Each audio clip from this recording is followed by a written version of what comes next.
Noah thrives with the help of his astonishingly fearless mother. Their fierce bond makes this story soar.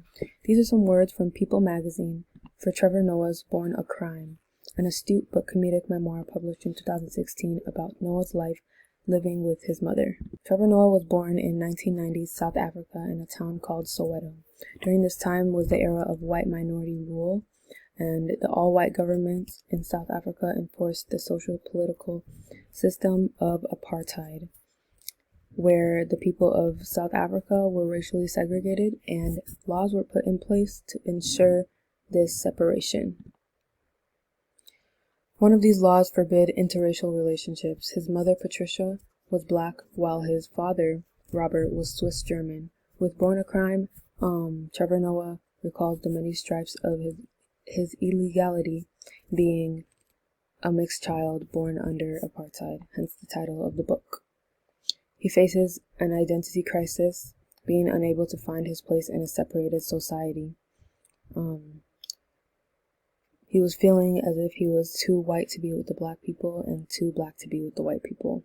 I think it's important to note that this book doesn't follow a typical beginning, middle, end type of structure with a rising conflict and a specific resolution, but the book kind of progresses slowly from the author's childhood to his adolescence, and then it ends with his young adulthood.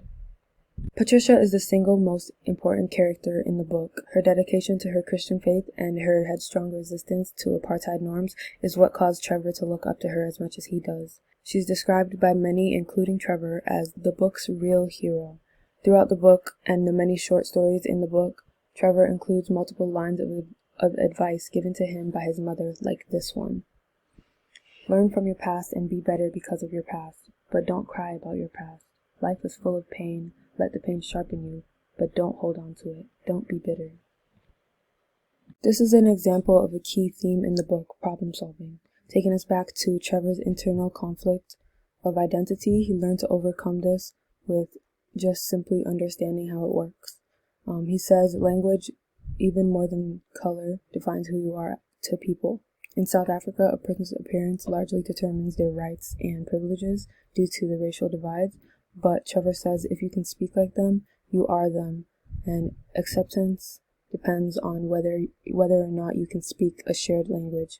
Although Trevor cannot change his appearance, he learns to speak multiple languages, allowing him to fit in to different groups.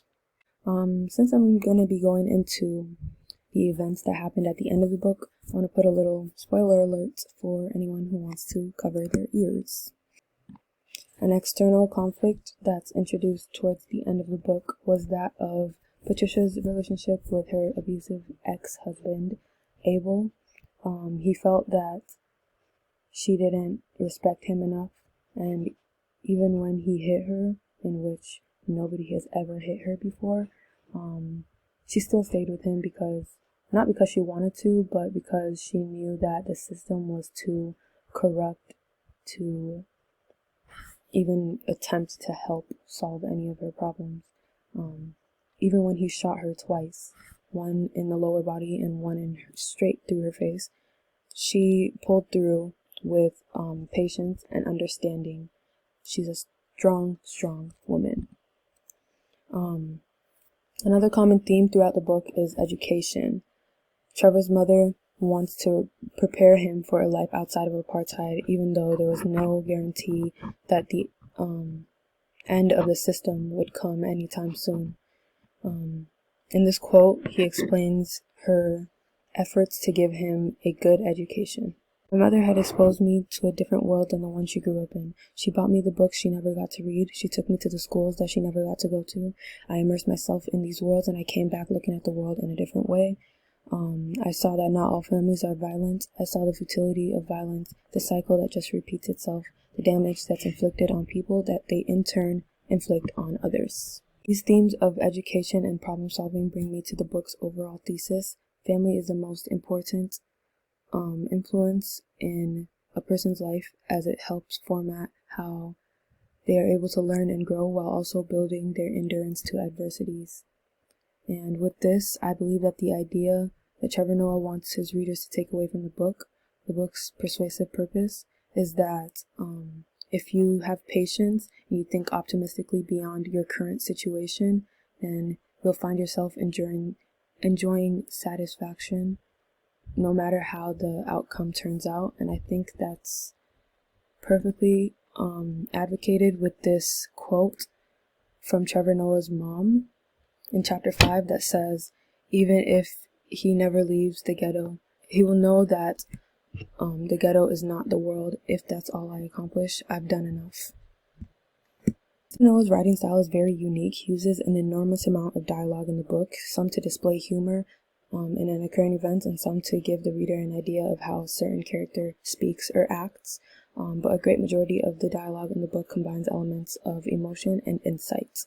Tone is a bold aspect of his writing. He uses an informal and relaxed tone even when he recounts a traumatic experience.